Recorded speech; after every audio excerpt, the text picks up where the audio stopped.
ଖ୍ରୀଷ୍ଟରେ ପ୍ରିୟ ମଣ୍ଡଳୀ, 2 days before,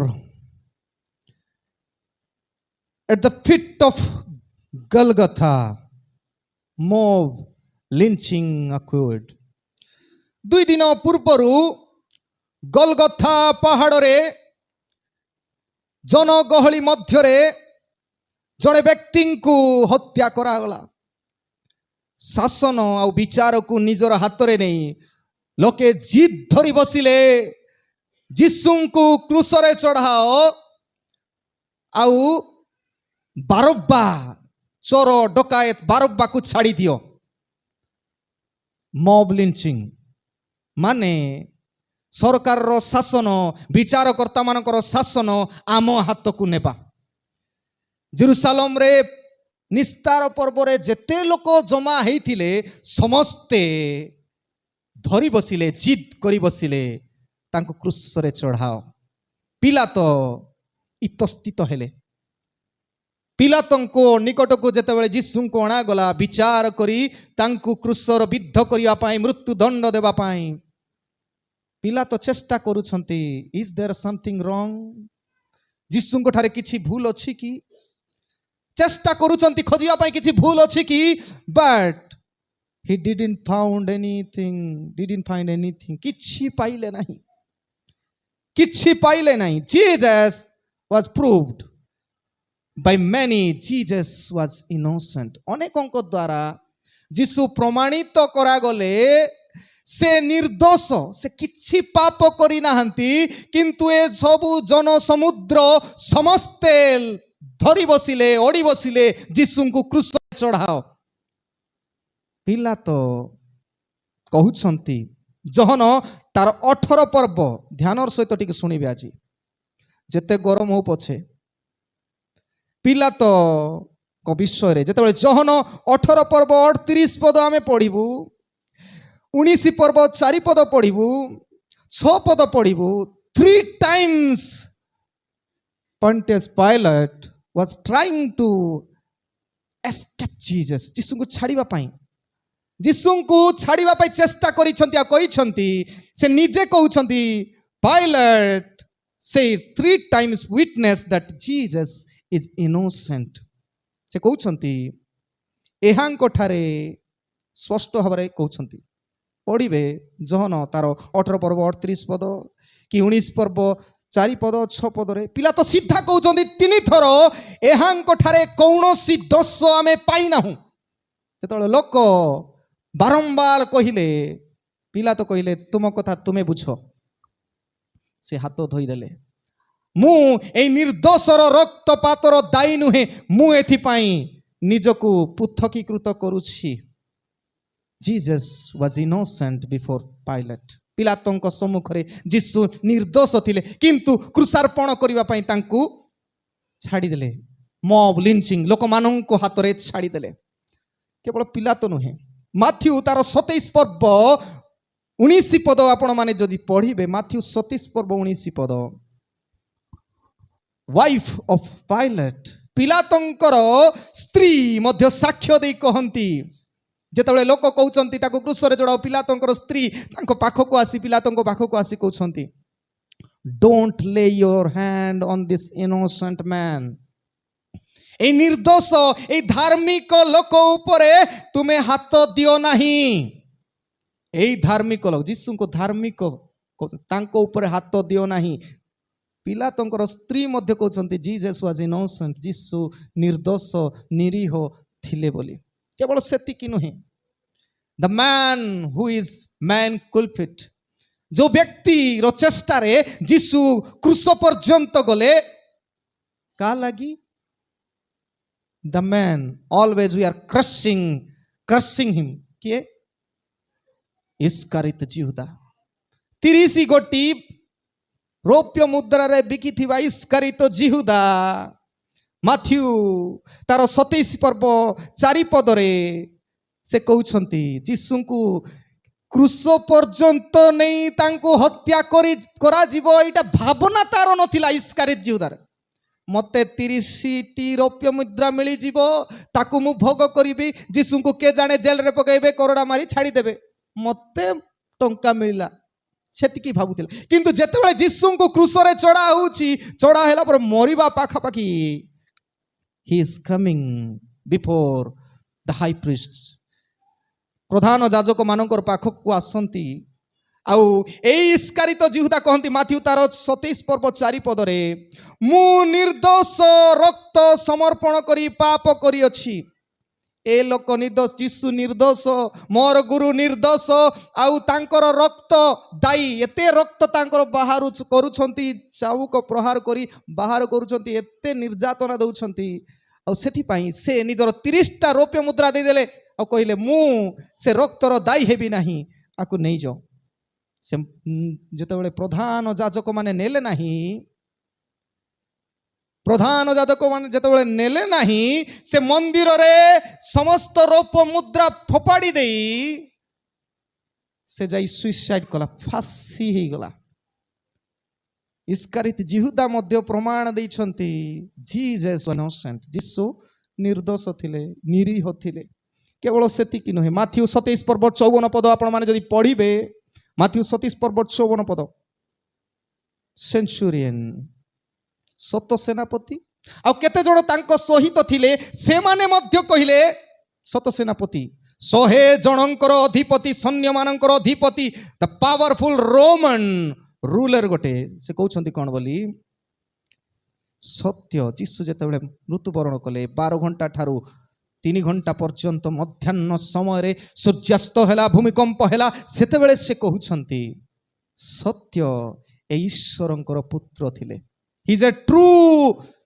man of God the true son of God से सत्य ईश्वर को ये मध्य कहंती जे से निर्दोष थिले प्रिय माने यीशु क्रूसार्पित हेबा समय रे ही नेवर ब्लेम्ड अदर्स यीशु को काहाकू दोषारोप करि नाहंती यीशु जेतेबेले क्रूसार्पित थिले ही वाज टर्चर्ड से कष्ट जंत्रणा देई गति करूथिले अनेक निंदा छेप अपमान गुड़ाक कराउथिला ब्रुटल डेथ बोले एते कष्टदायक जंत्रणा जदि गोटे गोटे व्याख्या में करिबु भाबंतु they put one nail on the right hand wrist गोटिए कंटा तांकर एठी आमे अनेक एठी देखुछु एठी मरा हला खाइबा हातर दक्षिण हस्तर रिस्ट रे मरा गला and other nailed put in his left wrist द्वितीय कंटा तांकर आउ गोटे हातर रिस्ट रे मरा गला तृतीय कंटा तांकर पाद जुगल रे विद्ध करा हैला the gravity of the earth जगतर बा पृथ्वीर माध्याकर्षण शक्ति रे से झिंकी हे जाउछंती टाणी हे जाउछंती रक्त रे तांकर शरीर पूरा भिजी जाइछि मस्तक रे रक्त करोड़ार प्रहार रक्त सबु रक्त रे इतस्तित अनुभव करिबा समय रे से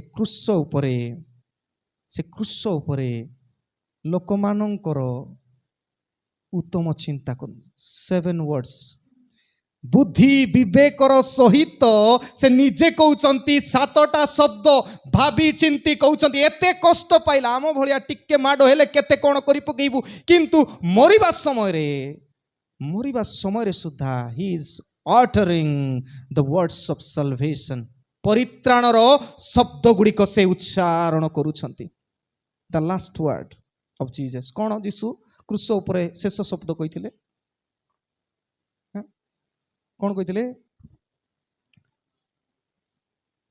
कहिथिले क्रूस उपरे लोक तार 23 पर्व 46 पदरे आ यीशु उच्च स्वर रे डाकी कहिले हे पिता तुम हस्तरे मु अपना आत्मा समर्पण करूअछि हे पिता तुम हस्तरे मु अपना आत्मा समर्पण करूअछि Father unto your hand I commend my spirit मु मोर आत्मा को समर्पण करूछि प्रिय माने मु कहि रखा पाई चाहिए ध्यान सहित शुणिबे when you put life on God on Friday जेतेबेले शुक्रवार दिन समस्यार दिन दुखर दिन कष्टर दिन जीशुंकर थिला सही समय जीशु जीशु ईश्वर पिता ईश्वर ठारे निजर आत्मा दौछंती when you put life on God on Friday शुक्रवार दिन जदि आपण ईश्वर को आपणकर आत्मा देवे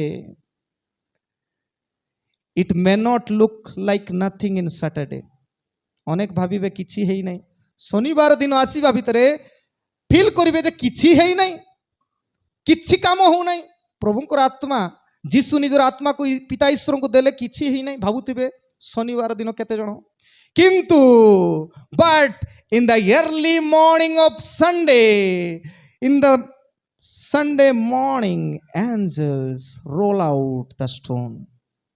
किंतु रविवार दूत माने आसंती आउ पत्थर को गोड़ाई दियंती आपण मानकर शुक्रवार रो सदृश अनेक समस्या जीवन रे थाई पारे दुख थाई पारे अभाव थाई पारे सब कष्ट थाई पारे तार परवर्ती दिन किछि जଣା पड़े ना किछि तो हु ना एते प्रार्थना करिछि बोली कहि थाई पारंती एते प्रार्थना कली बोली किंतु मने रखंती third day on the Sunday early in the morning angels roll out the stones from the grave कबर ठारू कोन कर पत्थर को घोड़ाई देबे प्रिय माने काहे की घोड़ाइबे जानि छंती not to let Jesus out ध्यान सहित शुणिबे not to let Jesus out जीसु को बाहर करबा पई से माने आसी नांती ए पत्थर को गुड़ाई नांती कोन पई not to let Jesus out जीसु को बाहर को आनिबा पई से माने पत्थर गोड़ाई नांती but to let us in आमे भीतर को जीवा पई से माने पत्थर गोड़ाइले सेति पई मरियम जीसुंकर शिष्य माने आज पर्यंत अनेक सेई जीसु शून्य कबर को समस्त भीतर को जीवा पाई सेई दूत माने गोड़ाई थिवा पत्थर देई आमे जाई पारुछु प्रिय माने the death the hell and the power of grave finally lost its authority वर्तमान मृत्यु नरक आउ ए कबर रो शक्ति ठारू जीसु को बांधी रखी पाले से माने तांकर शक्ति हराइले कबर भितर रही शक्ति मु बांधिकी रखी जीसु को से शक्ति से माने हरइले तेणु मु कहवाई चाहे प्रिय माने आज शास्त्रांश दे बेसी लंबा हम ना 3टा पॉइंट नहीं आज मु कहवाई चाहे जीसु कहती आई am back from the dead for you I am back from the dead for you मु तुम निमंते मृत्यु ठारू प्रत्यावर्तन करियछि मु मरी मला लोक मानंक ठारू उठी तुम पाई आउ थरे फेरिछि प्रिय माने मने रखु God sends angel to communicate great things ईश्वर महान विषय गुडा को जणाइबा निमंते दूत मानंकु प्रेरण करंती महान विषय जणाइबा दूत मानंकु नुआ खबर किछि अछि डिफरेंट खबर किछि अछि तबे प्रभु तांकर दूत मानकु पठांती डिफरेंट खबर देबा पई प्रथम रे जते आदि पुस्तक तार 18 पर्व 1 पदरु 33 पदर मध्ये देखिबु 100 वर्षर गोटिए पुरुष आ स्त्री को 100 वर्ष हेबा बेले संतान लाभ होछि ता पूर्व 18 पर्व रे आदि पुस्तक 18 पर्व रे काकु सीटा अब्राहम और सारा को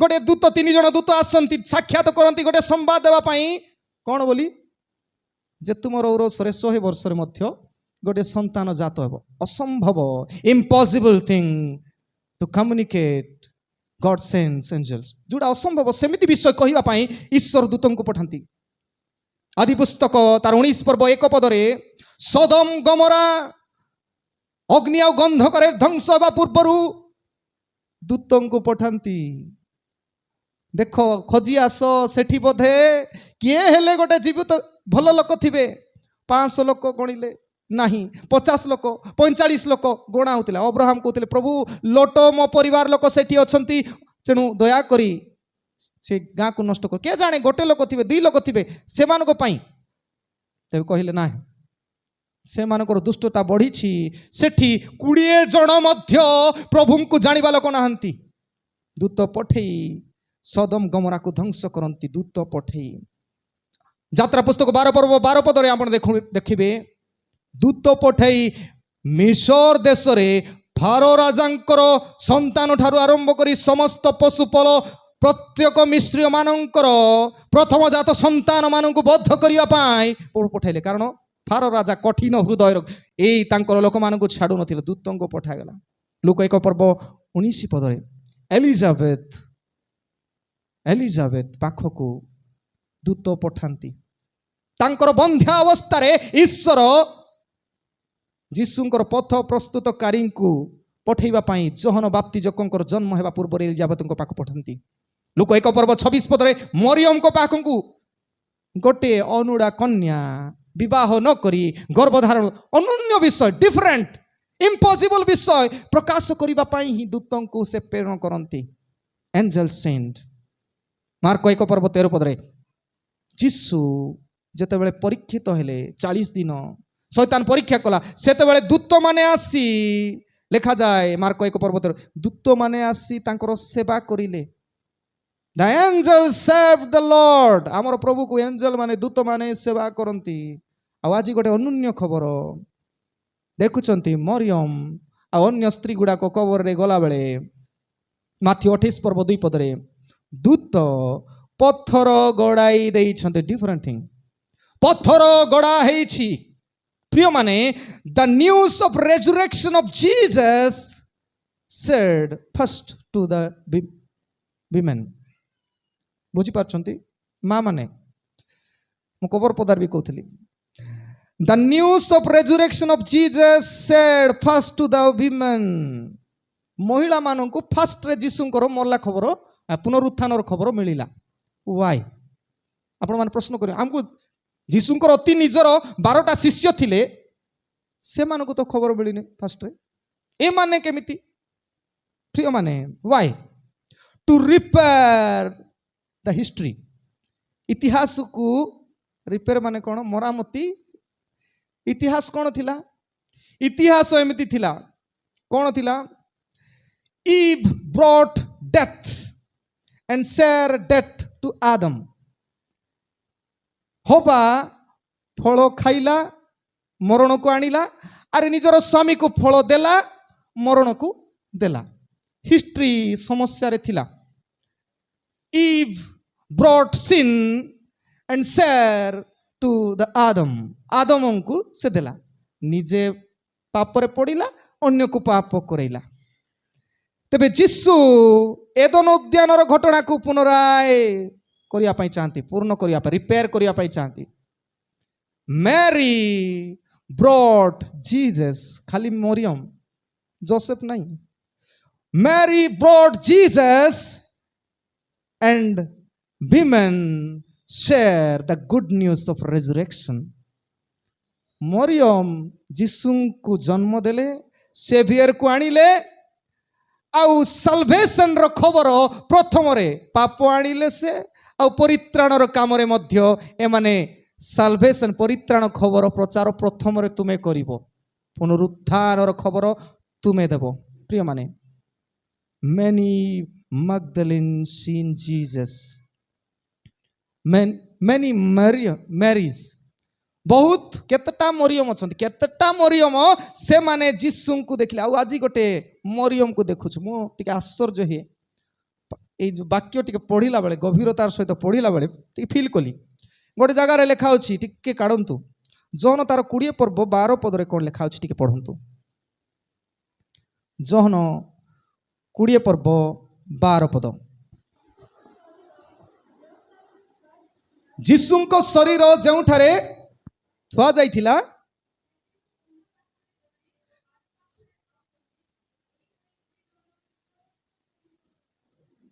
ଦୁଇ ଜଣ ଦୂତଙ୍କୁ କିଏ ଦେଖିଲେ? This Mary. ଏଇ ମରିୟମ ସେ ଦୂତଙ୍କୁ ଦେଖିଲେ। କିନ୍ତୁ ଭଲରେ ଯଦି ପଢିବେ 20 ତାର 5 ପଦ ଆଉ 6 ପଦ ଟିକେ ପଢିବେ, ଟିକେ ମାଇକରେ ପଢିଲେ ଭଲ, ଯେ ଧରିଛନ୍ତି। ପୁଣି ନଈ ପଡ଼ି ଭିତରକୁ ଚାହିଁ ସରୁ ଲୁଗା। ଶିଷ୍ୟମାନେ ଦେଖନ୍ତୁ, ଟିକେ ଆଗକୁ ପଢନ୍ତୁ, ଶିଷ୍ୟମାନଙ୍କର କଥା ସେଇଟା ନାଇଁ କି? ନଈ ପଡ଼ି କ'ଣ ଦେଖିଲେ? ଲୁଗା ସବୁ ପଡ଼ିଥିବା ଦେଖିଲେ, ତଥାପି ସେ ଭିତରେ ପଶିଲେ ନାହିଁ। ପରେ ସିମୋନ ପିତର ମଧ୍ୟ ତାଙ୍କ ପଛେ ପଛେ ଆସି ପହଞ୍ଚିଲେ ଓ ସମାଧି ଭିତରେ ପ୍ରବେଶ କରି ଦେଖିଲେ ଯେ ସରୁ ଲୁଗା ଗୁଡ଼ିକ ପଡ଼ିଅଛି। ବାସ୍ ଫାର୍ଷ୍ଟ ଥିଙ୍ଗ ମାର୍କ ତାର 16 ପର୍ବ 5 ପଦରେ ଯେତେବେଳେ ଏମାନେ ଭିତରକୁ ପଶିଲେ ମା ମାନେ ସେମାନେ ଦୂତମାନଙ୍କୁ ଦେଖିଲେ, କିନ୍ତୁ ଯେତେବେଳେ ଶିଷ୍ୟମାନେ ପଶିଲେ ଜହନ 20 ପର୍ବ 5 ରୁ 6 ପଦରେ ଏ ପୁରୁଷମାନେ ଶିଷ୍ୟମାନେ ସେମାନେ ଲୁଗାକୁ ଦେଖିଲେ। ନାଇଁ କି? କ'ଣ ପାଇଁ? ଆମେ କଠୋର ଲୋକମାନେ, ଆମର ମନ କଠୋର, ଆମେ ପାୱାରଫୁଲ ଲୋକ, ସରଳ ମନ କାନ୍ଦି ଦେବାଟା କାର? ମା ମାନଙ୍କର। ନାଇଁ ସରଳତାର ସହିତ ଯେତେବେଳେ ଆମେ ପ୍ରଭୁଙ୍କୁ ଲକ୍ଷ୍ୟ କରିବୁ ଆମେ ତାଙ୍କୁ ଦେଖିବୁ, କିନ୍ତୁ କଠୋରତାର ସହିତ ସବୁବେଳେ ରହୁଥିବୁ। ସେଥିପାଇଁ କଠୋରତା କାହିଁକି? କାରଣ ଆମେ ସବୁକୁ କହୁଥିବୁ, ମନ ଇଚ୍ଛା କହୁଥିବୁ, କ'ଣ କ'ଣ କହୁଥିବୁ। ଆମର ମନରେ କଠୋରତା, ହୃଦୟରେ କଠୋରତା ଥିବା ଲାଗି ଆମେ ପ୍ରଭୁଙ୍କୁ ଦେଖିପାରୁନୁ। କିନ୍ତୁ ମରିୟମ ଯୀଶୁଙ୍କୁ ପ୍ରଥମରେ ଦେଖନ୍ତି। ଆଜିର ଶାସ୍ତ୍ରାଂଶ 20 ପର୍ବ 11 ପଦରୁ 18 ପଦରେ ମରିୟମ ଯୀଶୁଙ୍କୁ ଦେଖିଲେ ଯେ ଗୋଟେ ସମସ୍ୟା କ'ଣ? ହି ଡିଡଣ୍ଟ ରେକଗ୍ନାଇଜ୍ଡ। ଯୀଶୁ କହିଲେ ଆଇ ଆମ୍ ବ୍ୟାକ୍, ମୁଁ ପ୍ରତ୍ୟାବର୍ତ୍ତନ କରିଛି, ମୁଁ ଫେରିଛି, କିନ୍ତୁ ମରିୟମ ଚିହ୍ନି ନ ପାରିବାର କେତୋଟି କାରଣ। ଆପଣମାନେ ଯୀଶୁଙ୍କୁ ଚିହ୍ନି ନ ପାରିବାର କାରଣ ମୁଁ କହିବା ପାଇଁ ଚାହେଁ ପ୍ରିୟମାନେ। ଯୀଶୁଙ୍କୁ ଚିହ୍ନି ନ ପାରିବା ଲୋକ, ପ୍ରଥମ କଥା, C had A committed heart. ସେ ଚିହ୍ନିଥିବା ଲୋକ। କାହିଁକି ମରିୟମ ଯୀଶୁଙ୍କୁ ଦେଖିବାର ପ୍ରଥମର ସୁଯୋଗ ପାଇଲା? ପ୍ରଥମ କଥା ହେଲା C had A committed heart, ସମର୍ପଣ ହୃଦୟ ଥିଲା। 1 ପଦରେ ସପ୍ତାହର ପ୍ରଥମ ଦିନ ପ୍ରତ୍ୟୁଷରେ ଅନ୍ଧକାର ଥାଉ ଥାଉ ମଗ୍ଦଲିନୀ ମରିୟମ ସମାଧି ନିକଟକୁ ଆସି ସେଥିର ପଥର ଘୁଞ୍ଚା ଯାଇଥିବାର ଦେଖିଲେ। ତେବେ କମିଟେଡ୍ ପ୍ରଭୁଙ୍କ ପାଇଁ ପ୍ରଭାତ ସମୟରେ ସକାଳ ସକାଳ ଯାଇ କେତେ କମିଟେଡ୍ ଭାବନ୍ତୁ। ରାତି ସାରା କେଜାଣି ଶୋଇ ନଥିବ ନିଦ୍ରା। ମୁଁ ମଧ୍ୟ ଏବେ ଟିକେ ନିଦ ଲାଗୁଛି, ଖରାରେ ଟିକେ ଗଲେ ଆଖି ଜଳଉଛି। କମିଟେଡ୍, କାଲିକୁ ମୁଁ କ'ଣ ବାକ୍ୟ ଦେବି ଟିକେ ଚିନ୍ତା ଥିଲା ନାଇଁ କି? କମିଟେଡ୍। ଆପଣମାନଙ୍କୁ ପ୍ରଭୁ ଯେଉଁ ଦାୟିତ୍ୱ ଦେଉଛନ୍ତି ସେଇ ଦାୟିତ୍ୱରେ କମିଟେଡ୍, ସମର୍ପିତ ହେଲେ ପ୍ରଭୁଙ୍କୁ ଦେଖିପାରିବେ ଆପଣମାନେ। You will see Jesus. ଯୀଶୁ କହୁଛି I am back but you have to see me. ମୁଁ ଫେରିଛି, ପ୍ରତ୍ୟାବର୍ତ୍ତନ କରିଛି, but you have to see. ତୁମେ ଦେଖିବାକୁ ପଡ଼ିବ। କମିଟେଡ୍, ସମର୍ପଣର ହୃଦୟ ଥିଲା, ସେଥିପାଇଁ ସେ ଯୀଶୁଙ୍କୁ ଦେଖିଲା। Second, C had A concern heart, ଯତ୍ନର ହୃଦୟ ଥିଲା। ଯୀଶୁଙ୍କ ପାଇଁ ତାର ଯତ୍ନର ହୃଦୟ ଥିଲା। ଯଦି ପଢ଼ିବେ 11 ପଦରେ ଦେଖାଉଛି, କିନ୍ତୁ ମରିୟମ ରୋଦନ କରୁ କରୁ ବାହାରେ ସମାଧି ନିକଟରେ ଠିଆ ହୋଇ ରହିଲେ। ପୁଣି ରୋଦନ କରୁ କରୁ ସେ ନଈ ପଡ଼ି ସମାଧି ଭିତରେ ଚାହନ୍ତି, କାନ୍ଦୁଛନ୍ତି। Crying, concern. କାହିଁକି? କେତେବେଳେ କାନ୍ଦିବେ? ଯଦି ମା ମାନେ ବାପା ମାନେ ସେତେ କାନ୍ଦିବେ ନାହିଁ, ସାହସିକ ଲୋକ ଆମେ ପୁରୁଷମାନେ ବିଶେଷ କରି ସେତେ କାନ୍ଦିବେ ନାହିଁ, ଧୈର୍ଯ୍ୟ ଧରି କରିବେ। ମା ମାନେ ସାଙ୍ଗେ ସାଙ୍ଗେ କାନ୍ଦି ପକାଇବେ। କାନ୍ଦିବାର ଅର୍ଥ ବେଶୀ ଟିକେ କେୟାର ଅଛି ବୋଲିଆ କଥା। ମା ମାନଙ୍କୁ ଟିକେ ବେଶୀ ସନ୍ତାନ ସନ୍ତତି ପାଇଁ କେୟାର ଥାଏ, ଯତ୍ନ ଥାଏ। ତେବେ ଏ କାନ୍ଦି କାନ୍ଦି ଯୀଶୁଙ୍କ ପ୍ରତି ତାଙ୍କର ଯତ୍ନ ଦେଖାଉଛନ୍ତି, ଯତ୍ନ, କନସର୍ନ ହାର୍ଟ ଥିଲା। ସେଥିପାଇଁ ସେ ଯୀଶୁଙ୍କୁ ଦେଖିବା ପାଇଁ ପ୍ରଥମରେ ସୁଯୋଗ ପାଇଲା। ତୃତୀୟ, ସି ହ୍ୟାଡ୍ ଏ କମ୍ପେସନେଟ୍ ହାର୍ଟ। କମ୍ପେସନେଟ୍ ମାନେ ଦୟାର ହୃଦୟ ଥିଲା। ଦୟାର ହୃଦୟ କାହିଁକି? 13 ପଦରେ ସେମାନେ ତାଙ୍କୁ କହିଲେ, ଦୂତମାନେ କହୁଛନ୍ତି ମରିୟମକୁ, ଗୋ ନାରୀ, କାହିଁକି ରୋଦନ କରୁଅଛ? ସେ ସେମାନଙ୍କୁ କହିଲେ, କେଉଁମାନେ ମୋର ପ୍ରଭୁଙ୍କୁ ଘେନି ଯାଇଅଛନ୍ତି ଆଉ ତାହାଙ୍କୁ କେଉଁ ସ୍ଥାନରେ ରଖୁଛନ୍ତି ତାହା ମୁଁ ଜାଣେ ନାହିଁ। ଦୟା ଲାଗୁଛି, କିଏ ଗୋଟେ ନେଇଗଲେ ମୋର ପାପ। ନାଇଁ ଆମେ କହୁ ବିଶ୍ୱାସ, ପାପ ଗୋଟେ, ମୋର ଯୀଶୁଙ୍କୁ, ମୋର ପ୍ରଭୁଙ୍କୁ କିଏ ଗୋଟେ ନେଇଗଲେ। ଦୟା, ଦୟାର ହୃଦୟ, ଦୟାର ହୃଦୟ ଅଛି ଯୀଶୁଙ୍କୁ ଆମେ ଦେଖୁ। ଆମର ଦୟା ନଥିବ, ଉଲ୍ଟା ମାରିକିରି ଖାଇବା ଲୋକ ଆମେ, ନାଇଁ କି? ଅନ୍ୟର ମୁଣ୍ଡ ଚପିକି ଖାଇବା ଲୋକ। ଆମର ଦୟା ନଥିଲେ ଯୀଶୁଙ୍କୁ ଦେଖିବାକୁ ହବ ନାହିଁ। ଏଇ ସ୍ତ୍ରୀ ଲୋକ ମରିୟମ, ତାର ଦୟାର ହୃଦୟ ଥିଲା। ଶେଷ, ସି ହ୍ୟାଡ୍ ଏ କରେଜିୟସ୍ ହାର୍ଟ, ସାହସୀର ହୃଦୟ ଥିଲା, ନାଇଁ କି? ସାହସୀ। ପଢ଼ିବେ 1 ପଦରେ, ସପ୍ତାହର ପ୍ରଥମ ଦିନ ପ୍ରତ୍ୟୁଷରେ ଅନ୍ଧକାର ଥାଉ ଥାଉ ମଗ୍ଦଲିନୀ ମରିୟମ ସମାଧି ନିକଟରେ ସେଥିରେ ପଥର ଘୁଞ୍ଚା ଯାଇଥିବା ଦେଖିଲେ। ତେବେ ପଥର ଘୁଞ୍ଚା ହେଇଛି ସପ୍ତାହର ପ୍ରଥମ ଦିନ ପ୍ରତ୍ୟୁଷରେ ସକାଳ ସକାଳ। ଭାବନ୍ତୁ, ମହାତ୍ମା ଗାନ୍ଧୀ ଥରେ କହିଥିଲେ ଗୋଟେ ଷ୍ଟେଟମେଣ୍ଟ, କ'ଣ ବୋଲି ଜାଣିଛନ୍ତି? ଯୋଉଦିନ ଆମ ଦେଶରେ ନାରୀମାନେ ମଧ୍ୟରାତ୍ରିରେ ଗଳିରେ ଜଣେ ଜଣେ ଚାଲିକି ଯିବେ, ସେଦିନ ଆମ ଦେଶ ସ୍ୱାଧୀନ ହବ। ଭଲ ସ୍ୱାଧୀନ ହେବ ବୋଲେ ସୁରକ୍ଷିତ ଯେଉଁମାନେ ନାରୀମାନେ, ମୁଁ ଭାବେ ଯୀଶୁଙ୍କର ସମୟରେ ଏଇ ନାରୀ ସୁରକ୍ଷିତ ଥିଲେ, ସ୍ୱାଧୀନତା ପାଇଲା। କାହାର ପୁରୁଷମାନଙ୍କର ଆମେ ହେଲେ ବାହାରକୁ ଯିବା ବେଲେ ଟିକେ ଯିବା ମ ବୋଲା ଭଳିଆ ନେଇକି, ଏଇ ସ୍ତ୍ରୀ ଲୋକ ସାହସ ଦେଖନ୍ତୁ, ତା ସାଙ୍ଗସାଥୀକୁ ସମସ୍ତଙ୍କୁ ଜମା କରି ଆସ ଆମେ ଯିବା, ପ୍ରତ୍ୟୁଷରେ ସୂର୍ଯ୍ୟ ଉଠି ନ ଉଠିବା ପୂର୍ବରୁ ଯାଉଛନ୍ତି। କରେଜ, ସାହସ ଥିଲେ ଏକା ଏ କାମ କରିପାରିବୁ। ସାହସ, ପ୍ରଭୁଙ୍କ ପାଇଁ ସାହସୀ ହେଲେ ଯୀଶୁଙ୍କୁ ଦେଖିହେବ, ସାହସୀ ନହେଲେ ଦେଖିହେବ ନାହିଁ। ଲାଷ୍ଟ ସେଣ୍ଟେନ୍ସେସ୍ ହେଲେ କାହିଁକି ଡେରି ହେଲା, ମୋତେ ସେଇ ପ୍ରଶ୍ନ। Why she was late to see Jesus, କାହିଁକି ଯୀଶୁଙ୍କୁ ଦେଖିବାରେ ସେ ବିଳମ୍ବ କଲା? କାରଣ ହେଉଛି ଗୋଟିଏ, ୱାଇ ମ୍ୟାରି ଡିଡଣ୍ଟ ରେକଗ୍ନାଇଜ୍।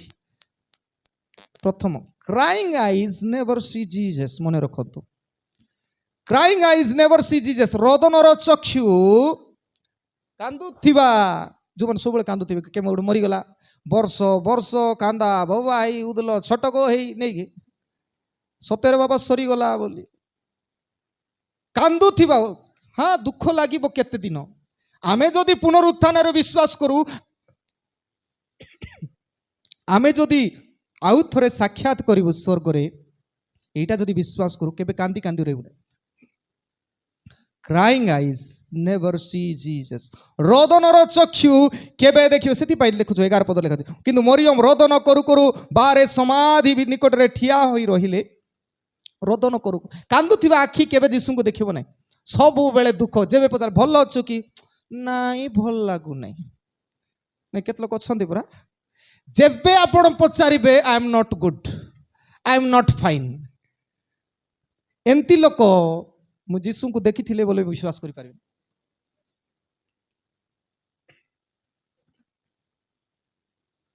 ମତେ ବି ତୃଷା ଲାଗୁଛି। କାନ୍ଦୁଥିବା ଲୋକ ବୋଲେ ସବୁବେଳେ ଦୁଃଖରେ ଥିବା ଲୋକ କେବେ ଦେଖିପାରିବେ ନାହିଁ। ଦୁଃଖରେ ବି ପାଉଲ ଭଳିଆ ଆନନ୍ଦ କରି କହିବାର ଅଛି। ଫିଲିପିଓ ମଣ୍ଡଳୀକୁ ପାଉଲ ପ୍ରେରିତ 4:4, ଫିଲିପିଓ 4:4, ଜେଲରେ ଥାଇ କହୁଛନ୍ତି ଆନନ୍ଦ କର, ମୁଇଁ କରିବାର କଥା ନାହିଁ, ସବୁ ଆନନ୍ଦ କର, ଆନନ୍ଦ କର। ଆଉ ଥରେ କହୁଛି ଖୁସି ହୁଅ, ଦୁଃଖରେ ଥାଇ ଆନନ୍ଦ ହେବାର ଶିଖ। ରୋଦନ କଲେ ଯୀଶୁଙ୍କୁ ଦେଖିବ, ସବୁବେଳେ କିସ୍ କାନ୍ଦା ବାବା, କି ଦୁଃଖ, କାହାର ଜୀବନରେ ଦୁଃଖ ନାହିଁ କୁହନ୍ତୁ?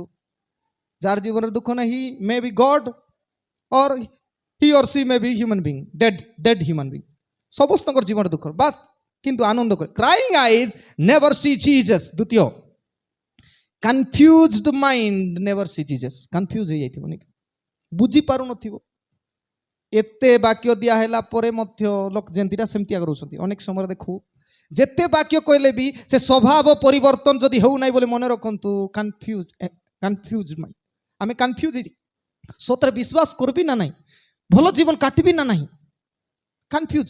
ସତରେ ଯୀଶୁ ମରି ବଞ୍ଚିଛନ୍ତି ତ, ଯଦି ଉଠିଛନ୍ତି ସ୍ୱର୍ଗରେ ବିଚାର କରିବେ ବୋଲେ ନିଶ୍ଚିତ ଭାବରେ ମୋତେ ଭଲ ହେବାକୁ ପଡ଼ିବ, କିନ୍ତୁ ଯାଉନାହିଁ, କନଫ୍ୟୁଜଡ। କାରଣ କ'ଣ? ଦ୍ୱନ୍ଦ୍ୱର ମନ ମଧ୍ୟ ଯୀଶୁଙ୍କୁ ଦେଖିପାରିବେନି। ଦ୍ୱନ୍ଦ୍ୱର ମନ 9 ପଦରେ ଲେଖା ଅଛି, କାରଣ ମୃତ୍ୟୁମାନଙ୍କ ମଧ୍ୟରୁ ତାହାଙ୍କୁ ଯେ ଉତ୍ଥାପନ କରିବାକୁ ହେବ, ଧର୍ମଶାସ୍ତ୍ରର ଏଇ ବାକ୍ୟ ସେମାନେ ସେ ପର୍ଯ୍ୟନ୍ତ ବୁଝି ନଥିଲେ। ଯେତେ ବାଇବଲରେ ଲେଖା ହେଇଛି ଯଦି ଆମେ ବୁଝିପାରୁନୁ, ଯୀଶୁ ଆସିବେ, ଏମିତି କରିବେ, ସେମିତି କରିବେ, ବୁଝିପାରୁନୁ, ଆରେ କାନ୍ଦା ବାବା ହେଇ ରହୁଛୁ, ଆଉ ଆମର ଜୀବନ ବଦଳୁ ନାହିଁ, ମନେ ରଖୁ ଧର୍ମଶାସ୍ତ୍ର ଆମେ ବିଶ୍ୱାସ କରୁନୁ। ସେମାନେ ବୁଝି ନଥିଲେ, ସେଥିପାଇଁ କାନ୍ଦୁଥିଲା। ଯୀଶୁ ତ ଅଲରେଡି କହିଥିଲେ, I will stay inside the tomb for 3 days, ମୁଁ 3 ଦିନ ପର୍ଯ୍ୟନ୍ତ ସେଠି ରହିବି, ତାପରେ ବାହାରିବି, କହି ସାରିଥିଲେ। କିନ୍ତୁ କନଫ୍ୟୁଜ, ସତରେ କି? ଡାଉଟ୍, ଯେଉଁମାନେ ଯୀଶୁଙ୍କୁ ଡାଉଟ୍ କରିବେ, ଦ୍ୱନ୍ଦ୍ୱ ମନରେ ଥିବେ, ସେମାନେ ଯୀଶୁଙ୍କୁ ଦେଖିପାରିବେ। ଲାଷ୍ଟ, କନଫାଇନ୍ଡ ଆଟିଚ୍ୟୁଡ ନେଭର ସି ଜିଜସ୍। କନଫାଇନ୍ଡ ବୋଲେ, ହଁ ମୁଁ ଜାଣିଲି ଯଥେଷ୍ଟ, ଯୀଶୁ ମରି ଉଠିଲେ, ମରିୟମ ନାଇଁ, ମରିୟମ ଯେତେବେଳେ ଯୀଶୁ ଦେଖାଦେଲେ, ଚିହ୍ନିଲେ, ରାବି ତୁମେ କି ପ୍ରଭୁ? ମରିୟମ ବୋଲି ଡାକୁ ଡାକୁ ସାଙ୍ଗେ ସାଙ୍ଗେ ଛକ୍ ଛକ୍ ହେଇ ଉଠି, ତୁମେ କି ପ୍ରଭୁ ବୋଲି ଗୋଡ଼ ତଳେ ପଡ଼ିବ। ଚିତ୍ର ଦେଖୁଛୁ ନାଇଁ କି? ତେବେ ସେ କ'ଣ କରୁଛନ୍ତି? ଲେଖା ଅଛି, ସେ ତାଙ୍କୁ, ଯଦି ଆପଣମାନେ ପଢ଼ିବେ 17 ପଦ, ଯୀଶୁ ତାଙ୍କୁ କହିଲେ, ମୋତେ ଧରି ରଖ ନାହିଁ, କାରଣ ଏପର୍ଯ୍ୟନ୍ତ ମୋ ପିତାଙ୍କ ନିକଟରେ ଆରୋହଣ କରିନାହିଁ ଭାଇମାନଙ୍କୁ, କିନ୍ତୁ ମୋର ଭାଇମାନଙ୍କ ନିକଟ ଯାଇ ସେମାନଙ୍କୁ କୁହ, ମୁଁ ମୋର ପିତା ଓ ତୁମମାନଙ୍କର ପିତା, ମୋର ଈଶ୍ୱର ତୁମମାନଙ୍କର ଈଶ୍ୱରଙ୍କ ନିକଟ ଆରୋହଣ କରୁଛି। ମୋତେ ଧରି ରଖ ନାହିଁ, କନଫାଇନ୍, ଯୀଶୁଙ୍କୁ ବାନ୍ଧି କରୁ। कौन भाव आमे भावु जीशु मोर पई आका आमे ख्रिस्टियान लोकर पई आका जीशु आमर प्रभु आका तार प्रार्थना कहीं शुणब प्रभु तुम्हें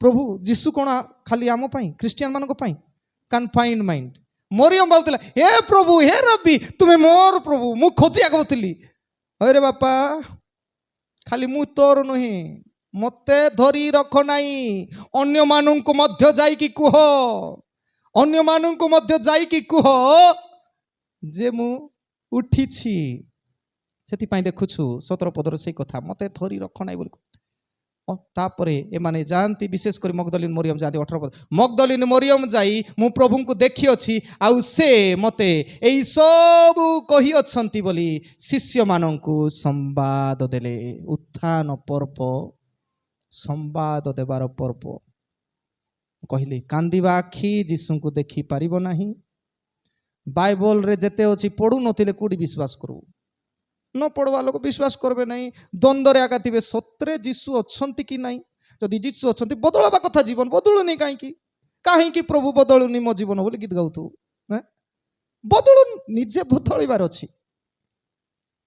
कन्फ्यूज्ड माइंड माने बाइबल पढ़ंती नहीं प्रार्थना करंती नहीं आ कन्फाइंड मोर पई खाली प्रार्थना करो बोलू बोलू खाली प्रभु मते एटा दियो मोर पिला टकी को एटा दियो मोर स्वामी को एटा दियो मोर स्त्री को एटा दियो कन्फाइंड घर भितर आगा सीमित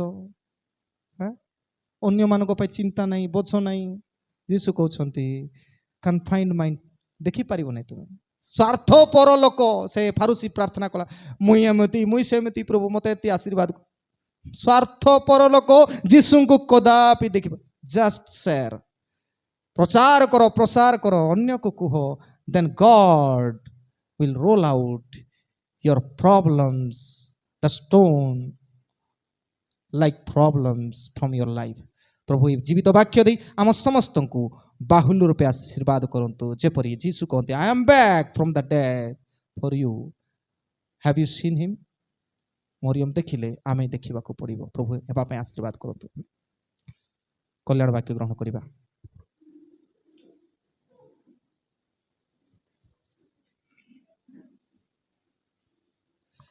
समस्त बोधर गम्य जो ईश्वर सहाय शांति ता ख्रीष्ट जीशु सहभागितारे तुम हृदय मन को सुरक्षा करी रखिबो आमीन।